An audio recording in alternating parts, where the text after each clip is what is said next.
please have Mr. David Riley lead us in the Pledge of Allegiance?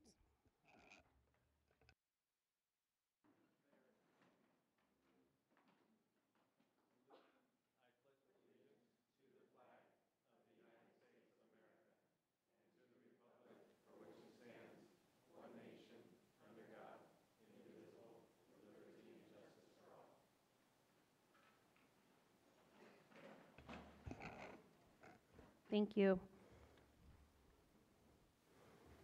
Our first item, are there any bargaining units that would wish to address the board on an item on the agenda?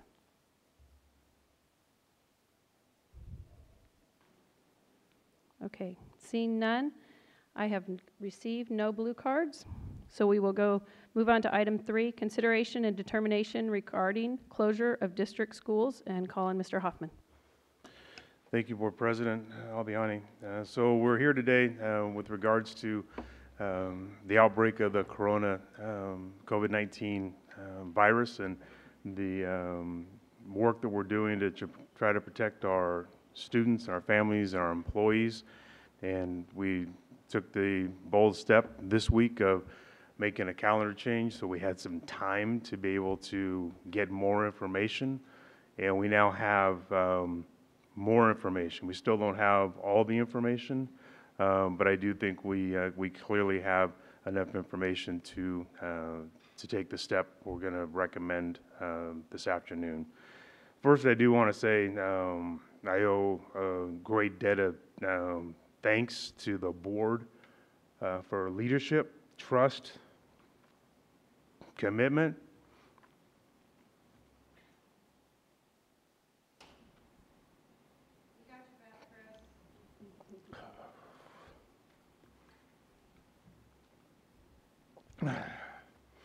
And everybody here. It's been a long week. It was actually about 4:30 a week ago when we got the information that we received that launched us into making the recommendation we did to make the calendar change to buy us time to get here today. So thank you. And with that, I'm just going to ask the board to take action or have any discussion that you need to have. Thank you, Chris. I would like to call for a motion to approve the following: to close EGUSD traditional and year-round schools from March 16th, 2020 through April 11th, 2020. To close EGUSD modified traditional schools from March 16th, 2020 through April 18th, 2020. And to authorize the superintendent to take all necessary actions to implement the board's action to approve the closure of Elk Grove Unified School District schools for the period of time determined by the board. There's just move and second. Thank you. Discussion, would you like to start, Ms. Singeln? Certainly. This week has been very hard for all of us, not just in Elk Grove and the greater Elk Grove community, but nationwide, internationally. And I just really want to give a shout out to this man right here. This is what a leader looks like. Making those tough decisions.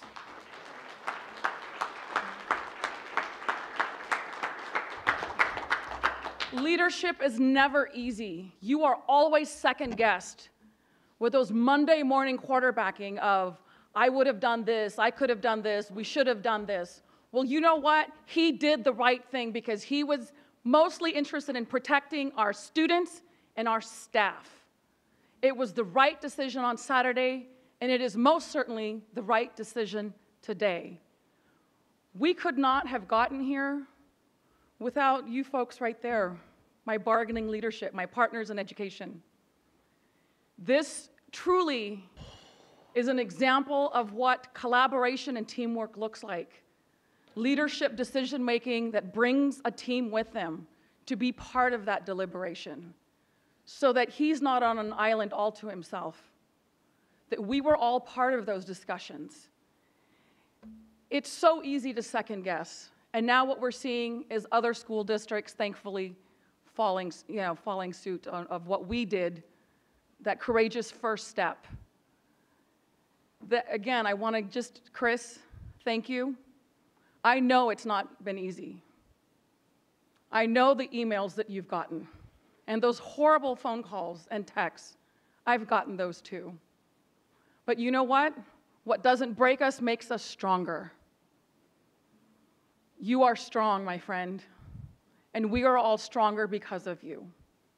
So I want to thank you, and I want to thank our community for your patience. This has been very hard. As a mother who have children in the community, all of you, it's a hard time. But when we have good leaders making good decisions, it helps me sleep at night. So not only are we doing the right thing, but we are sending a clear message back out that we are here for the best interest and the safety of our students and our staff. So with that, I will yield to my other colleagues, but again, thank you. Thank you to the partners in education, and thank you to our community for your patience through these very challenging times. We will get through this together, but it requires all of us doing our part. Thank you. Mr. Perez? Well, I want to echo those words. You know, I know where is he at? He's there. Okay, yes. This man, he's dedicated 110% to our district. Works almost 740, excuse me, 711. And yes, we went through a lot this past week and a half, you know, making decisions, learning what this is all about. But yet, this is a short time. According to the federal guidelines that I just picked up today, this is a minimum closure of 2 to 4 week situation. But it could be a medium to long term, according to them, 4 to 8 weeks. So we have a lot of work to do. But with our leadership, our staff, our unions, our community, we're going to get through this. Thank you, Mr. And I want to thank my fellow board members, because it's a team. You know, we all agreed upon this, and we agreed regardless of, you know, we went out there in front of the masses, in front of the other districts, took a progressive position, but we did the right thing, as you could see today. And we're going to save lives. We're going to save lives. Thank you. Thank you, Mr. Perez. Mr. Madison? Yeah, real quickly, I think my previous two colleagues have said a lot too, and it's indicative of this wonderful school district that we're in, and I've been associated for over 40 years, and it continues to take the leadership role. Superintendent Hoffman has taken it to his heart of good leadership in this district. I've talked to him many late nights, early mornings, and Chris, I appreciate that, you know, taking the calls, and my fellow board members. There's no politics up here right now. This is the real thing we're dealing with right now, and I'm certainly not a politician. And my job here has always been for the kids and our teachers and our parents in this district, and it means a lot to me. This will pass, but in the meantime, we have to take every extreme cautionary to make certain that our community, our children, our teachers, and all of our team members are taken care of in the proper way. So we took the leadership role as one of the large school districts in California. I'm very proud of that.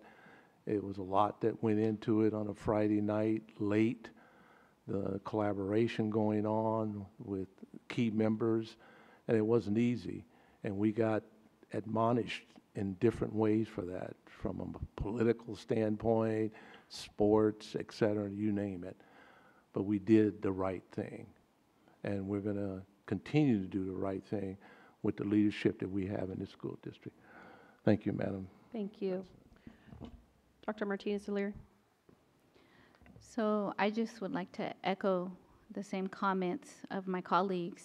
You know, growing up in this district and being a product of this district, and then being a staff member, and, you know, our superintendent, who's also as well, who's worked in the district, the decision we had to make wasn't something we took lightly because of our families and the fact that we're from this community. Many of our board members have family members, children, cousins, different people in the district, and staff members who are relatives.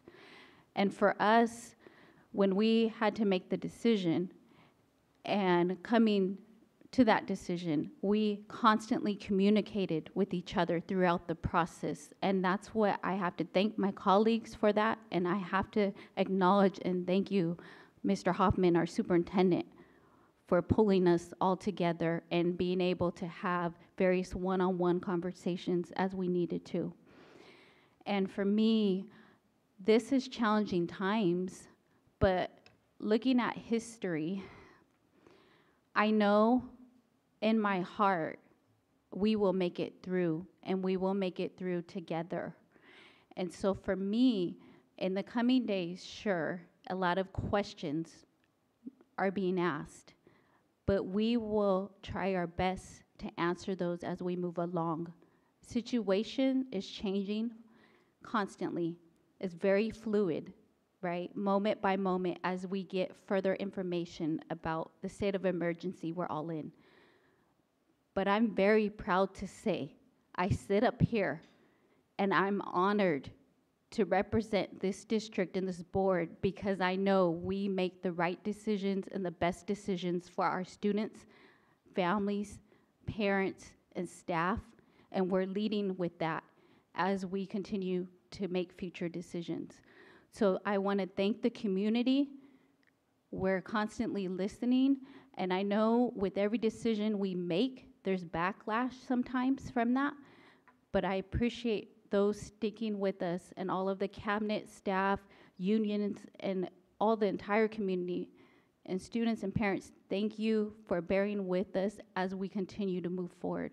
And I just say I'm honored to be alongside of these colleagues who are making the decision for the best interest of students. Thank you. Ms. Cherez-Espinoza? Thank you. So since we made this difficult decision to close our schools, a lot of information has come out to the general public that I think helps to at least partially explain our decision-making.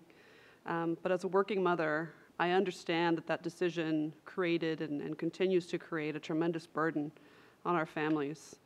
I understand the frustration with our sudden announcement, and I hope that when we're able to calmly tell the full story, that we're able to more satisfactorily answer all of your questions. As an elected official, it's built into my DNA to want to inform and explain my decisions to the people that I serve. But we have been bound by confidentiality rules and a lot of rules that exist for really good reasons. I don't think most people know that our schools are full of medically fragile students and employees who are cancer survivors or have other health conditions that put them at risk.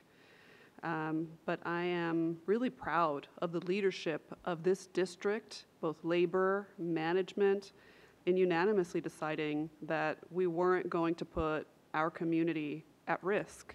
It's certainly hard to go first, and we've all lived that in the last couple of weeks.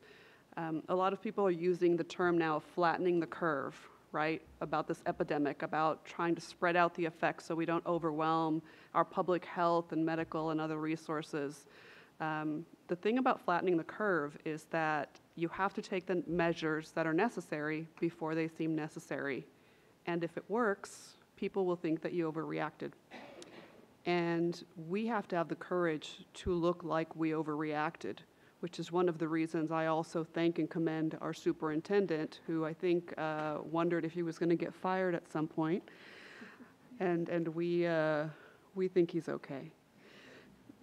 So thank you, all of our employees, all of our students and family, all of our extended Elk Grove Unified community who are sticking with us.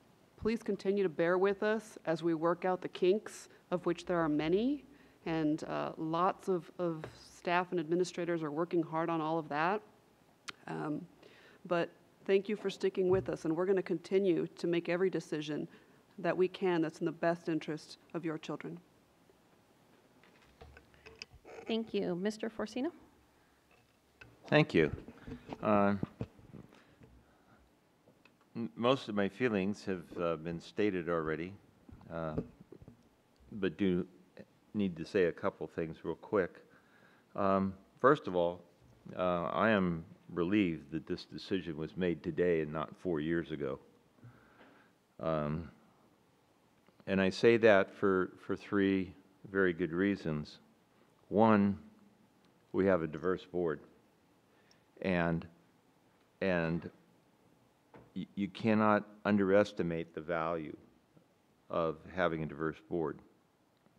Two, partnerships have been formed, and I would hate to go through what we've gone through without the partnerships. The partnerships were so supportive and have borne the fruit in crisis, and that's work that you do certainly before you have a crisis because you believe in the value. And then thirdly, our superintendent. You know, we've heard comments from the public in our meetings about not only the board, but the superintendent and staff. When it comes time to make a decision, that's when you know if you've made a good decision with respect to whom you've hired, and we certainly have. There's an old saying, time to be kind is before you need to be kind. And I think that all that has been done has demonstrated that. This is just a blip in time. Certainly creates the hardships and problems, but it's going to pass. And as long as we all stay together, as we have done, I'm confident that we'll get through this. Personally, as a member of the board, as certainly with other members here, I've gotten phone calls, I've gotten emails, and I have to say, I have been overwhelmed by one fact. Usually, when people are motivated to write and call, it's not what you want to hear and read. I have had one negative call. All other calls and emails have been directly positive and supportive, or at least understanding. And that is really unusual. I think it shows a greater understanding of the issue and the willingness to do what needs to be done. So I thank everyone for being involved, being supportive, being understanding, and we'll continue to do what we need to do. Thank you. Thank you. I don't know how to add to what my colleagues have said. Thank you to our staff and students for their patience. Thank you to our cabinet, who I've seen more of this week than I have in a long time. Thank you to our superintendent.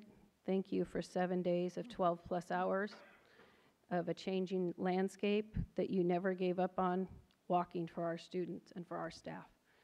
It was never lost the sight of what we were working for. I'll call for a vote, please. All in favor? Aye. Opposed?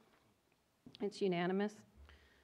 Moving on to item 4, a declaration that the emergency situation exists warranting an emergency meeting of the Board of Education and consideration of resolution granting emergency powers to the superintendent. Mr. Hoffman? Thank you. I do just want to say just a couple more pieces. We are going to need your patience. There's 1,000 decisions that need to be made, and we will make every decision with our people in mind. So just know that and give us a little bit of patience. I want to say to my cabinet, the best people I know, and the work they did this week was phenomenal. I don't think I said thank you to them directly, so thank you. and Ludi D and Pam in my office, stuck with me through this whole piece. And Karen Resendiz, with Lizano Smith, she was my first call at, or text message at 4:45 on Saturday morning when I was trying to figure out what do we do moving forward. And her and Zampi, they both responded almost immediately, which I felt bad about, but I needed them, so I appreciated it very much.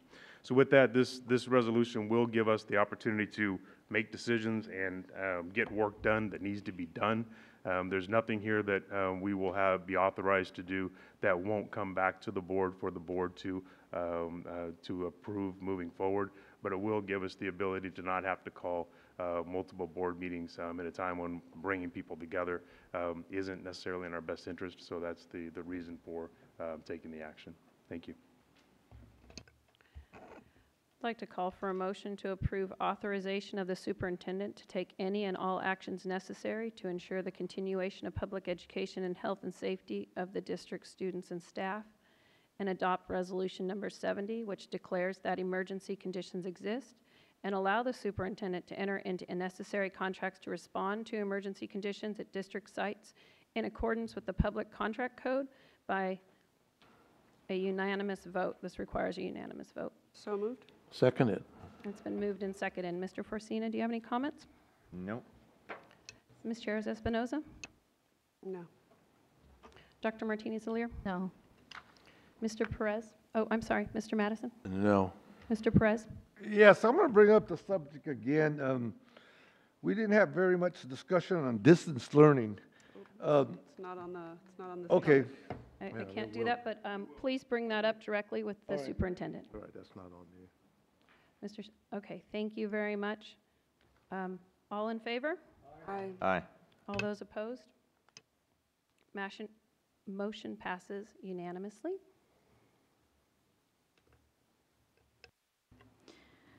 So I call to move and make a motion, consent items 1 through 23. It's been moved and seconded. All in favor? Aye. All those opposed? Motion passes.